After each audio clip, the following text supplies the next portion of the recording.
Welcome back to Diana's online course on sleep. How did you do yesterday taming your attention?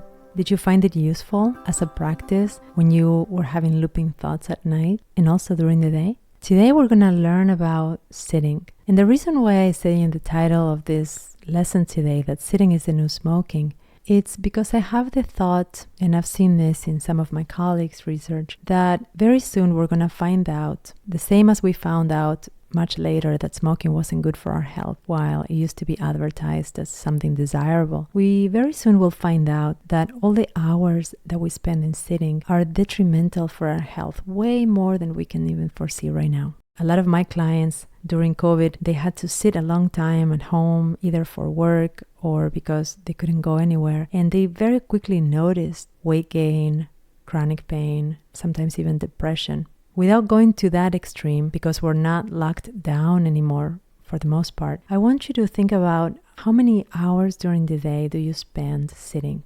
It could be because of your job requirements, or it could be because you find it tiring to move around or to stand up. For whatever reason, we spend a lot of time in sitting now, more than ever before, when people had a lot of more of an active life. So now I want you to think also about this principle that we learn from biology just by looking around us, which states that movement is life.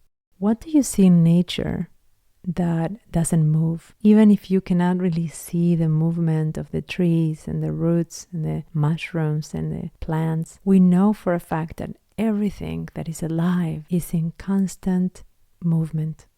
Think, for example, of the waters of a pond, and how the quality of that water that is still is not as clean and transparent as the waters of a stream or a river that are in motion. So it's not to say that stillness isn't good for you, absolutely not. It's to allow our minds to begin to connect with this idea that movement is life, and that everything that stays stuck for a little longer than ideal will eventually begin to rot and decay. So what happens now when we put this together with the idea that we spend so much time in sitting? Imagine the movement of your joints, the movement of your organs, even your breathing, staying in one position for a long, long time. And think about the idea of movement is life in a body that is stuck in a place, in a chair or a car seat or a desk chair or a sofa for all that time. Can you imagine how at the end of the day your body will also feel a little achy, a little sore, a little stuck? How does this relate to sleep? For one, when we lie down to sleep, usually we have our sleeping positions that are very familiar to us. Some of them we inherited from childhood. Some of them we are used to because we sleep with a partner and they give us comfort. In any case, a lot of times these positions are fixed. We don't think that we can change them, that we can explore and move and see if there's a different position that we could find. We typically go to the one position that is comfortable and familiar to us. Sometimes you wake up from the sleeping position. I don't know if you're a mover or not. Some people move a lot. Some people just stay in the one position for the whole night or most of the night. And you find a little stiffness or achiness in your body. In a way that is as if you were sitting all day and you get up and your legs are a little achy, or when you go on a long car ride and you get up and you feel that numbness on your limbs. The same way when you get up, your body feels tight because it's been in the same position for so long. So how do we go about it? What do we learn from this idea that sitting, if we keep at it for a long time, is as bad for us as smoking was before? And how can we apply this idea of moving a little bit throughout the day to our sleeping habits? Today, I would like you to practice noticing when you have been sitting for way too long, and way too long could be anything from 60 minutes to an hour and a half, where, by the way, your attention span needs a break. But just for simplicity, let's say 60 minutes. So out of 60 minutes, if you're seated down, doing something, working, watching TV, at the car, whatever you're doing, I'm going to ask you to stand up and move around, even if it's in place, even if you don't go for a walk. Though if you're working, you can go get some water, go to the bathroom, go outside. If you can't move around, at least move in place. Loosen up your joints, loosen your arms, your pelvis. You can flex and extend, turn around, just a little bit of movement in all directions. And then go back and sit again. If you need to, you can set a reminder for this on your phone. To move for 5 minutes out of every hour. Now, at the end of the day, you will see that your body, especially if you could get a little bit of exercise during the day, your body will be much more agreeable with lying down and going into now a fixed position for 8 hours or so. By the way, if you can track in your journal the differences on the day that you moved compared with the day that you didn't move, your level of pain, if you have any body pain, how rested you are, how tired you are at the end of the day, how awake you are. If you notice any difference in the soreness of your body, if you are used to sitting a long time for work and you never get a break, once you establish this routine where you move for about 5 minutes of every hour, you will see less pain in your joints. You will see more muscle suppleness and less tension in your muscle. And you will also notice that chronic pain, just as lower back pain or neck pain, will find a different sensation. May not go away completely, but they will be reduced in their sensation. And this is because you are keeping your body moving, so you're giving yourself more life. If you have any questions with this material, especially if you don't know how to move and you're thinking too hard about it, you can reach out to me through the virtual classroom.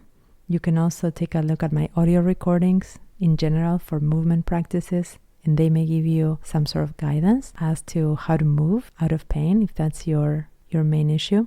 Most importantly, see if you can have fun with this. How can you make it playful to move for 5 minutes out of every hour? And in extreme cases, if you can't get out of your chair, you can move while sitting. You can move your pelvis from side to side. You can move it all around as if you were sitting on an imaginary clock or circle. You will be surprised that sometimes it's a small change that makes the biggest impact. It's that change, that new thing that you're integrating the most easily because it feels good, because you don't resist it, because it feels easy. Allow yourself to move. Allow yourself to find different places where your arms can be, where your legs can be, using support between your legs, under your arms, behind you. It could be a very new and interesting way to find comfort as you fall and stay asleep.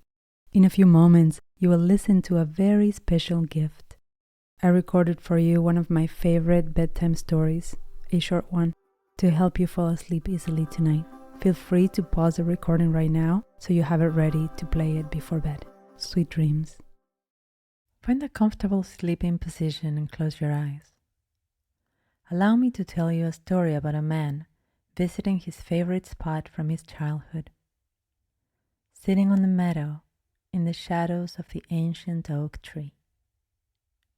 Listen carefully to the sound of my voice and allow the words of this story to put you in a relaxing and sleepy mood.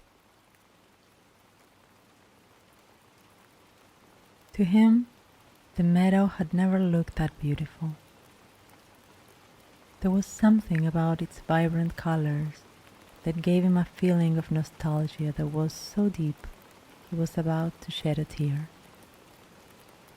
Blue, yellow, and red flowers laid all across the lush green blanket, and colorful butterflies danced around them so beautifully. The sight was almost too dreamy to be true. But it was true. He knew that too well. It wasn't the first time he stood there admiring the striking beauty that nature had. When Adam was a kid, he used to come here every weekend with his mother. She would pack cucumber sandwiches and her irresistible strawberry pound cake. And they would spend long hours lying down and playing in this exact spot that he and his daughter were now seated. From under this ancient oak tree, everything looked peaceful. Adam wasn't quite sure exactly how old the tree was, but he remembered his mother telling him that it had endured at least a couple of centuries, surviving wars, earthquakes, floods. The tree was still standing tall, providing shelter from the sun, allowing a slight breeze to cool off the hot summer afternoons. Although it wasn't summer yet, he still remembered how hot the weather used to get in mid-July, and just how relieving the oak shadow was in those days. Adam remembered the story about his grandfather, his mother's father, and how he managed to survive a German attack while hiding behind an old oak tree on this side of the mountain. As a kid, he loved to pretend that it was this very tree that had saved his grandfather's life. Of course, even as an 8-year-old, he knew that it was very unlikely. There were many old oak trees in this part of the woods, so the chances were pretty slim. Nonetheless, he used to sit here as a child, picturing his grandfather in his warm uniform, spending a couple of days hiding behind this tree, immobile and silent, enduring whatever had been necessary to survive World War II. When he was a kid, his grandmother used to keep a framed picture of his grandpa in his soldier days, dressed in his pilot uniform, standing proudly tall, that he was just about to take off to play his part in saving the world from evil. He remembered those days spent on Nana's lap, listening to stories of bravery and victory, wishing that one day he could be a real hero just like Grandpa. Because in his eyes, his grandfather had always been a hero. Sitting under the same oak tree, now 35 years later, Adam couldn't help but notice that same feeling took over him, floating through his veins, announcing their presence in his mind. Even though he grew older and wiser, deep down, he was still that 8-year-old.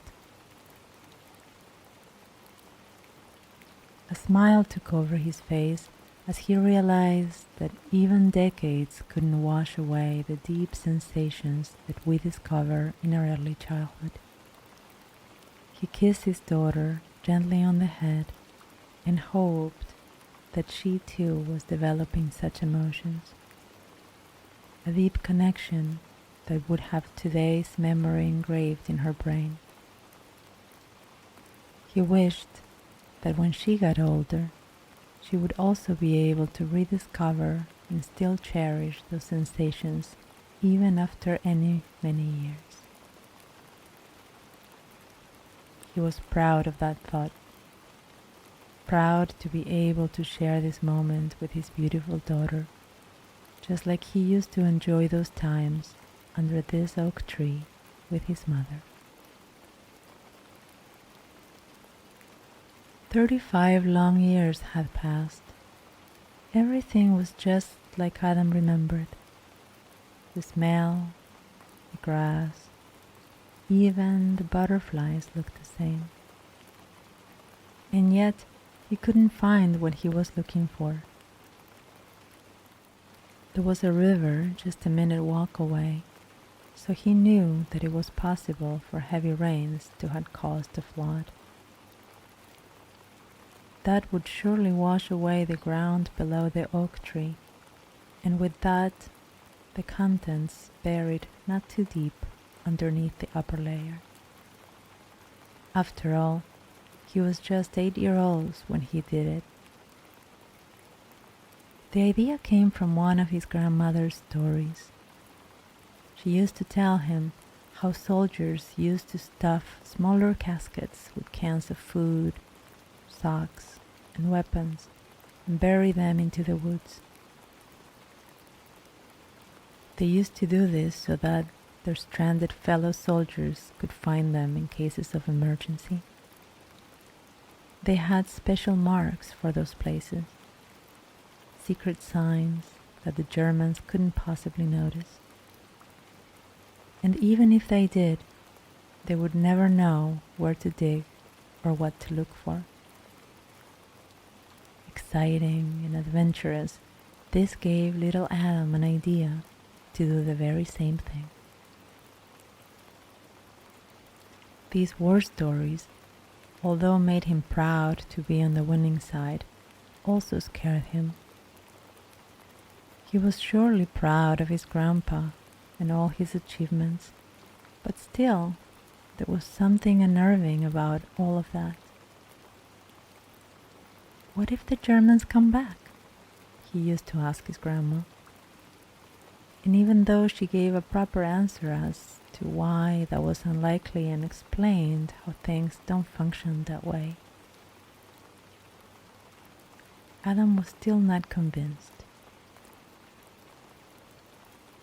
So he did what those soldiers used to do during World War II.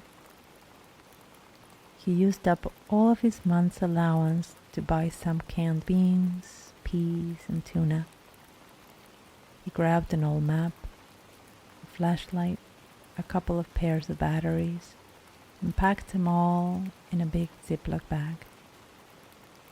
Then he placed the plastic bag into a wooden box, grabbed a little shovel from their garage, took his bike, and rode towards the ancient oak tree. When he finally got to the meadow, little Adam spent a couple of hours looking for a place to bury what he considered to be a real treasure. Once he found a soft spot about 10 feet away from the oak tree, he dug a hole that was not very deep and buried the box not that far from the upper layer of the ground. Then, to mark what his treasure was, he carved an X into the bark, in the lower part of the bark of the oak. That way he would know. All he would need to do is stand in front of the X, then count 10 feet in that direction, and that's where his treasure was. Even after all these years, Adam remembered this very well. The X sign, the distance between the box and the oak tree, and yet he couldn't find it. 35 years had passed. Many seasons had changed. The tree was older, so it was obvious that it had endured more tough times. And he knew he was only 8 years old. How deep into the bark could he have carved the sign? Just as he was getting disappointed, it hit him. He remembered that a blackbird, a raven perhaps, was staring at him creepily that day. And the bird was holding onto a branch of another huge tree. So he looked around to find the largest tree in his surroundings. When he finally did, he counted 10 feet in that direction and started digging. It didn't take long, really. As soon as the shovel sunk into the ground, he heard the sound he was waiting for all along. The box was starting to fall apart, but the bag was still in good condition. He was surprised even to find it, considering that it wasn't deep into the ground. What surprised him even more was the condition the bag was in. The map was undamaged. The cans, just like they came straight from the store. When his daughter asked him what that was, he told her all about the war stories his grandmother used to tell him, and how that made him do something in case of an invasion. He wanted to be a hero just like his grandfather. When his daughter asked him what that was, he told her all about the war stories his grandmother used to tell him, and how that made him do something in case of an invasion. He wanted to be a hero, just like his grandfather. His daughter was older than he was when he buried the box. She was 11 and already understood things more clearly, so he was glad he got to do this with her. He saw the spark in her eyes and how exciting this whole thing was to her, and he appreciated this moment deeply. He kissed her on her cheek, held her hand tightly, and wished that this inspired her to create a memory of her own, something that she would later rediscover with a kid of her own. Because there was no greater happiness than being able to share a moment like that with your child.